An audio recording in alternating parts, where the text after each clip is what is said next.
Salut les amis, welcome on this platform. Samuel Eto'o fils est en difficulté. Pourquoi Eto'o est en difficulté, les amis? Vous voyez que mon visage est grave parce que je ne comprends pas. Il est en difficulté parce que l'État est en train de vouloir utiliser le contrôle supérieur de l'État comme une arme contre Samuel Eto'o fils. Donc, Madame Bah Acha serait en voie, en position de envoyer ses équipes au niveau de la FECAFOOT pour l'audit. Et c'est grave. Tu t'es fait là pour mettre Samuel Eto'o fils en difficulté. Vous savez que l'État, c'est un monstre froid. Et on ne s'oppose pas aux hautes instructions, aux hauts accords, parce que ça dépasse les lois. Les hautes instructions viennent mettre les lois de côté. Voilà pour vous comment ça se passe au Cameroun, les amis. Bon, quand il finit de dire ça, vous ne pouvez pas vous dire que c'était la blague. Parce que c'est une blague qui n'a pas de goût. La FECAFOOT, c'est une association. Je ne sais pas ce qui anime certaines personnes. C'est-à-dire que dans les quêtes de vouloir faire peur à Samuel Eto'o fils, comme si c'est un enfant, c'est un petit garçon qu'on va lui raconter des choses, il aura peur tout de suite.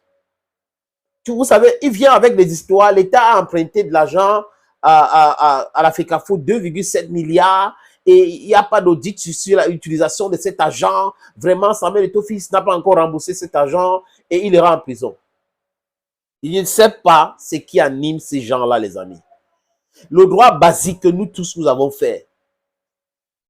Il y a des choses qui peuvent amener au pénal. D'autres sont en civil. Comme l'endettement. Donc, si quelqu'un s'endette auprès de toi, ce n'est pas une histoire de pénal. Ça n'a rien à voir avec du pénal. Eto'o n'a jamais volé 2,7 milliards du gouvernement.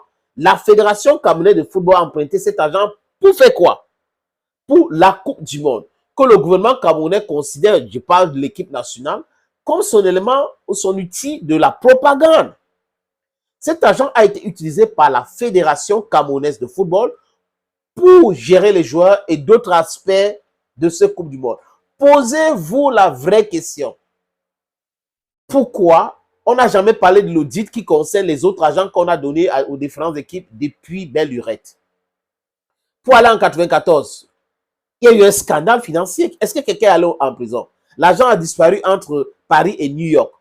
Est-ce qu'on vous a parlé de l'audit et tout ça depuis cette époque-là, où il y a eu des problèmes? On est dans la comédie, les amis.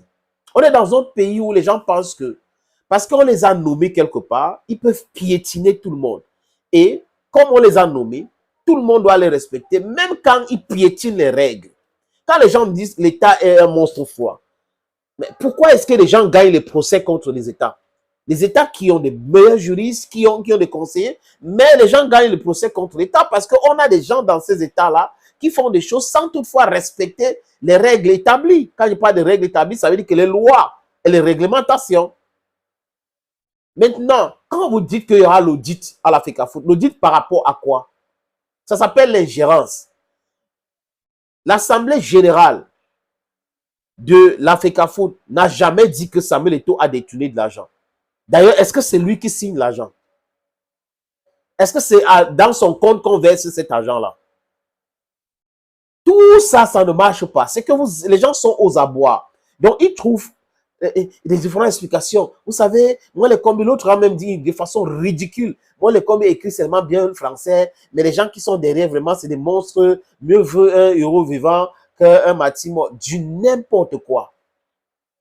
Du n'importe quoi. Et ce sont ceux mêmes gens-là qui font des plateaux de débat pour le changement. Vous comprenez que la lutte vont les choses, ça ne va jamais changer. Les gens sont réfractaires au changement parce qu'ils sont animés par un esprit de sorcellerie, ils sont animés par un esprit de jalousie, ils sont animés par un esprit de je ne sais pas quoi, les amis. Vous pouvez ajouter un commentaire pour bien expliquer.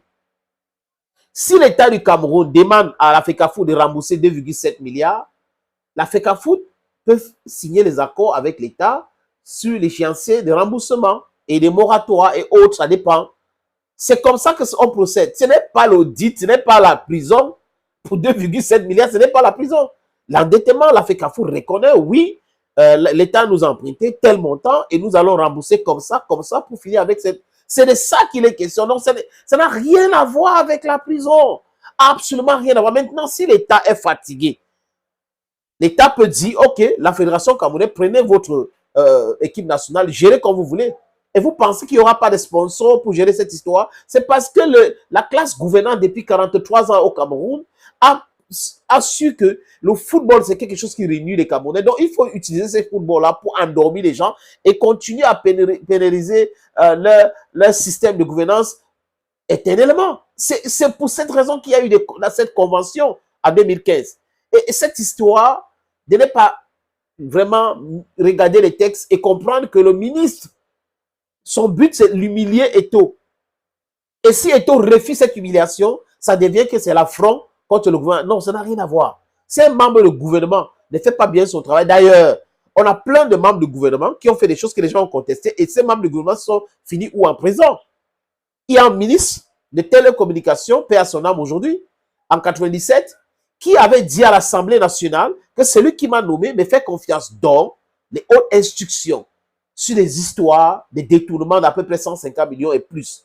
Et il est fini, il allait en prison directement. On connaissait qui était trop puissant, qui écrivait comme ça, à qui on envoyait les hautes instructions, les hauts accords et autres.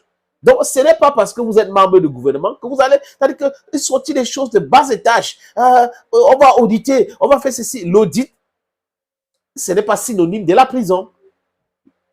Quand vous vous endettez auprès de quelqu'un, ce n'est pas synonyme de la prison, ce n'est pas pénal. C'est une négociation entre vous. Donc, c'est à vous maintenant de discuter, sauf si la personne refuse, qu'il n'a pas pris l'argent chez vous. C'est là où vous allez entrer dans les preuves et tout ça, essayer de tracer. Ça crée des problèmes. Mais si quelqu'un reconnaît que oui, j'ai pris l'argent au ministère de tant, par rapport à telle chose. Voilà comment on a géré. Et la convention ministère FECAFOU dit quoi? Que la gestion financière est commune. Donc, il faut que le ministère aussi explique comment cette affaire a été gérée. C'est trop compliqué. Donc, cette histoire de vouloir venir dire, oh, on va faire l'audit, Samuel Eto'o ira en prison parce qu'il a pris... Et j'ai vu un autre comédien qui est le fils de Alimbe, qui vient raconter que le COMEX ni l'Assemblée générale n'avait jamais donné son accord à Eto'o d'aller emprunter 2,7 milliards de francs CFA. Il faut qu'il montre les papiers et autres. Mais si lui n'est pas informé, il doit savoir que d'autres sont informés. Et moi, j'ai horreur des gens qui sont animés par un esprit de jalousie et un esprit de revanche. Parce que si vous êtes animé par l'esprit de jalousie et l'esprit de revanche, vous ne pouvez pas être lucide dans l'analyse que vous faites de la situation.